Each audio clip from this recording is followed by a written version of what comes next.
ស្ដីពុកម៉ែបងប្អូនពុកមីងចាថ្ងៃនេះគឺបានមកពិនិត្យស្រែឲ្យបងប្រុសម្នាក់ពួកអីថ្ងៃនេះហ្នឹងគឺយកថ្នាំមកឲ្យគាត់ប្រើស្រែរបស់គាត់ហ្នឹងបច្ចុប្បន្នគឺបានប្រហែលជា8ថ្ងៃហើយប្រើពូជ OM18 ខ្ញុំណែនាំឲ្យគាត់ប្រហែលបាន2ថ្ងៃទៀតស្មើនឹង10ថ្ងៃធ្វើការបាញ់ថ្នាំដោយប្រើ Amino D5 បូកជាមួយនឹង stress រដូវនេះធ្វើបត់តែគាត់ប្រុសប៉ះថ្ងៃដែលមានភ្លៀងតិចតួចមែនប៉ុន្តែវាក៏មិនប៉ះពាល់ច្រើនទៅដល់ការពង្រស់ស្រូវដែរចាពួកយើងឃើញស្រូវវាដុះរៀងច្រើនដែរបងប្អូនគាត់ថាវាដុះមិនបានស្មើបន្តិចដោយសារនៅក្នុងរដូវនេះគាត់មិនបានប្រើថ្នាំត្រាំពូជរបស់ក្រុមហ៊ុនទេហើយការបាញ់ថ្នាំលាយថ្នាំឃុំគ្រាប់ស្មៅហ្នឹងគាត់ក៏អត់បានប្រើដែរដោយគាត់ចង់សន្សំសំចៃបន្តិចដើម្បីកាត់បន្ថយការចំណាយហ្នឹងដោយសារបាជីច្រើនពេកហ្នឹងបានអញ្ចឹងបងស្រូវហ្នឹងប្រើពូជអី OM មួយតាម OM18 គិតឡើងប្រហែលបាន8ថ្ងៃស្រែនេះគាត់ប្រុសមហាត់200គីឡូពីព្រោះដីគាត់គឺជាប្រភេទដីល្អដែរគាត់ថាដីនៅម្ដុំនេះដីល្អប៉ុន្តែវាស្ថិតនៅក្នុងប្រភេទដីរឹងដីអត់រឹងច្បាច់ទៅរឹងណាដីរឹងអញ្ចឹងណាយើងត្រូវការប្រភេទថ្នាំឬក៏ត្រូវការបាចប្រភេទគីហ៊ូមីតដើម្បីឲ្យដីវាធូរដើម្បីស្រូវហ្នឹងគឺវាងាយចាក់ឫសបងប្អូនអរគ្នាការប៉ັດស្រូវរបស់គាត់ហ្នឹងដុះបានច្រើនប៉ុន្តែគាត់ថាវាដុះអត់ស្មើគ្នាមានអាមួយវាដុះមុនអាមួយវាដុះក្រោយបានយើងឃើញស្រូវហ្នឹងវាមិនស្មើហើយយើងគិតថាវាអត់ដុះមែនទេបងប្អូនដោយសារអាមួយដុះក្រោយអាមួយដុះមុនអញ្ចឹងណាបងប្អូនខ្ញុំឃើញស្ថានភាពស្រែគាត់ធ្វើត្បិតតែគាត់ចាគាត់យកចិញ្ច្រាំងឡើងលើភ្លឺបានខ្លះប៉ុន្តែងាកទៅមើលក្នុងស្រែរបស់គាត់ហ្នឹងគឺឃើញនៅតែមានចិញ្ច្រាំងដែរចិញ្ច្រាំងស្រែរបស់គាត់ហ្នឹងគឺគាត់ដុតសម្បើងចិញ្ច្រាំងប៉ុន្តែយើងងាកមកមើលវិញនៅតែមានអញ្ចឹងបងប្អូនត្រូវតែប្រយ័ត្នបញ្ហាពុលសរីរាង្គដោយសារចិញ្ច្រាំងវានៅក្នុងស្រែច្រើនពេកហេតុអីបានចិញ្ច្រាំងនៅក្នុងស្រែបណ្ដាលឲ្យពុលសរីរាង្គចាដោយសារចិញ្ច្រាំងបើសិនវារលួយហើយវាកើតជាជីប៉ុន្តែបើសិនវាមិនតន់រលួយទេពេលនៅក្នុងពេលវាកំពុងតែធ្វើការរលួយហ្នឹងវាបង្កើតជាតិហ្គាសនិងសារធាតុផ្សេងទៀតដែលប៉ះពាល់ទៅដល់ឫសស្រូវវាឲ្យធ្វើឲ្យឫសស្រូវហ្នឹងលូតលាស់ខ្សោយបងប្អូនចាប្រភេទជាតិហ្គាសជាតិពុលចាវាប៉ះពាល់ទៅដល់ឫសស្រូវវាធ្វើឲ្យឫសស្រូវហ្នឹងលូតលាស់ខ្សោយ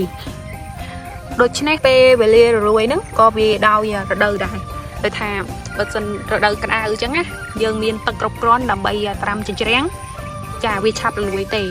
ធម្មតា10ថ្ងៃហ្នឹងវារលួយបងប្អូន7ដល់10ថ្ងៃហ្នឹងវារលួយហើយដោយសារមេឃក្តៅផងហើយបូកជាមួយមានទឹកសម្រាប់ត្រាំទៀតវានឹងងាយរលួយសម្រាប់ស្រែប្រកបនេះខ្ញុំណែនាំប្រើ Amino D5 មួយដបហើយយើងបូកជាមួយនឹង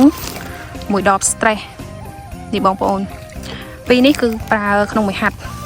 មួយដប Amino D5 និងមួយដប stress ប្រើក្នុងមួយហាត់ដើម្បីយើងបាញ់រំញោចនិងបំពន់ឫសឲ្យវាចេញបានល្អទៅទៅនោះយើងបាញ់មួយដបត្រីអិតហាយទៀតបងប្អូនត្រីអិតហាយហ្នឹងយើងបាញ់ដើម្បីកម្ចាត់ត្រីការពារមូសplongហើយការពារមមាញបានទៀតបងប្អូននៅក្នុងវគ្គនេះបងប្អូនចាំបាច់ត្រូវតែមាន3ប្រភេទនេះចាបច្ចុប្បន្នហ្នឹងស្រូវប្រកបបាន8ថ្ងៃហើយអញ្ចឹងប្រហែលជា2ដល់3ថ្ងៃទៀតគាត់អាចបាញ់បានហើយដើម្បីទី1គឺជួយបំពន់ឫសចាជួយឲ្យរំញោចឫសចេញបានច្រើនហើយបំពន់ស្រូវហ្នឹងឲ្យវាលះបានល្អពេលដែលយើងបាញ់ហើយបាន2ដល់3ថ្ងៃបងប្អូនយើងធ្វើការបាជីចាពេលដែលបាញ់ហើយស្រូវវាលះល្អហើយពេលដែលយើងបាជីហ្នឹងគឺវាអាចស៊ីជីបានច្រើនណាបងប្អូនអរគ្នាចានេះគឺមូលហេតុខ្ញុំតែងតែណែនាំឲ្យអតិថិជនរបស់ក្រុមហ៊ុនហ្នឹងគាត់ប្រើប្រាស់ថ្នាំបំពន់មុនបាជី2ដល់3ថ្ងៃនៅក្នុងវគ្គនេះ Amino D5 ហ្នឹងគឺវាមានសារៈសំខាន់វាជួយឲ្យឫសហ្នឹងចេញបានល្អជាពិសេសជួយព្យាបាលនៃបញ្ហាពុលសរីរាង្គចាដោយសារស្រែរបស់គាត់ហ្នឹងគឺឃើញមានថាកាកសំណល់សម្បាងចិញ្ច្រាំងហ្នឹងវាច្រើនអញ្ចឹងបញ្ហាដែលពុលសរីរាង្គហ្នឹងគឺជីបំផុតតែបងប្អូនវានឹងមានបញ្ហាសម្បាងចិញ្ច្រាំងទុកនៅក្នុងស្រែច្រើនគឺវាល្អប៉ុន្តែនៅក្នុងរយៈពេលដែលវាមិនទាន់រលួយហើយបងប្អូននៅក្នុងរយៈពេលវាចាប់ផ្ដើមរលួយហ្នឹងរយៈពេលហ្នឹងវាបង្កើតនៃជាតិពុលជាតិហ្គាសពុលហ្នឹង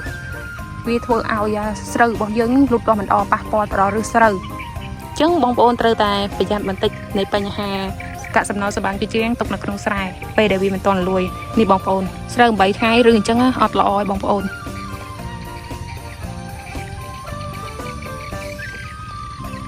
តែយើងចាំមើលទាំងអស់គ្នាពេលដែលគាត់បាញ់អាមីណូដេ5បូកជាមួយ stress ហើយបាញ់ថែមអារ៉ៃអថៃហ្នឹងដើម្បីការពារសត្វល្អិតពេលដែលគាត់បាញ់ហើយហ្នឹងចាំមើលយើងមកមើលលទ្ធផលទាំងអស់គ្នាបងប្អូនតើពាក្យដែលខ្ញុំនិយាយដែលជួយឲ្យស្រូវហ្នឹងលូតលាស់ល្អហ្នឹងបងប្អូនតើវាពិតតែឬទេចាចាំមើលតែពេលគាត់បាញ់ហើយហ្នឹងខ្ញុំនឹងមកថតជូនឲ្យបងប្អូនហ្នឹងអំពីលទ្ធផលនៃការប្រើប្រាស់អាមីណូដេ5បូកជាមួយ stress ម្ដងទៀតដើម្បីឲ្យបងប្អូនជ្រាបនៃគុណភាពរបស់វាសម្រាប់ការចែករំលែកសូមចប់ត្រឹមនឹងសិនជួបគ្នាជាមួយបងប្អូនក្នុងវីដេអូក្រោយទៀតហើយសម្រាប់វីដេអូក្រោយនេះបងប្អូនកុំភ្លេចរងចាំតាមដានទស្សនាពីព្រោះវីដេអូក្រោយនេះខ្ញុំនឹងបង្ហាញអំពីផលិតផលនៃការប្រើប្រាស់អាមីណូដេ5បូកជាមួយនឹង stress នៅក្នុងវគ្គទី1គឺស្រូវចាប់ពី8ទៅដល់15ថ្ងៃចាអរគុណបងប្អូនដែលបានចំណាយពេលវេលាដ៏មានតម្លៃតាមដានទស្សនាវីដេអូរបស់នាងខ្ញុំចាសូមអរគុណសូមជម្រាបលា